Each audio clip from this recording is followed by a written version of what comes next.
اعوذ باللہ من الشیطان الرجیم بسم اللہ الرحمن الرحیم باب الاعصار وفوت الحج۔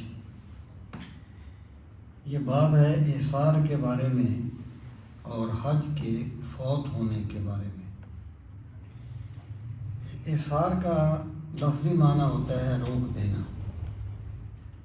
تو اس سے مراد یہ ہے کہ کسی انسان نے احرام باندھا ہے عمرہ کرنے کے لیے یا حج کرنے کے لیے، اور کسی وجہ سے پھر وہ عمرہ یا حج نہیں کر سکا۔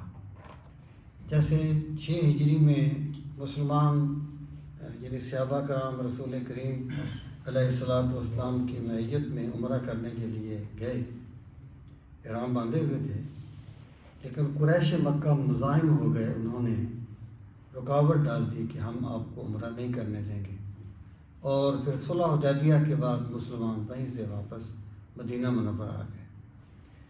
تو جس بندے کو روک دیا جائے اسے محصر کہتے ہیں۔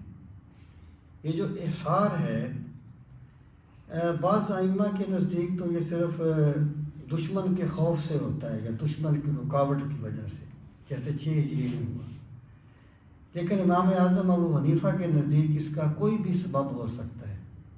مثلاً ایک بندہ احرام باندھتا ہے، احرام باندھنے کے بعد بیمار ہو جاتا ہے، وہ طاقت ہی نہیں رکھتا، یا ایک عورت اپنے محرم کے ساتھ جا رہی ہے اور اس کا محرم جو ہے وہ نہیں رہتا، فوت ہو جاتا ہے یا کوئی اور وجہ بن جاتی ہے، تو امام ابو حنیفہ کے نزدیک کوئی بھی عذر جو ہے وہ اس کی وجہ سے بھی یعنی وہ بھی احصار کے حکم میں ہوگا۔ اس پر روایات پہ ایسی آ جائیں گی۔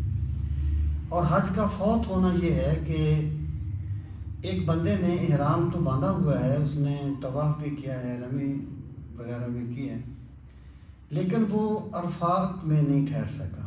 عرفات جو ہے اس میں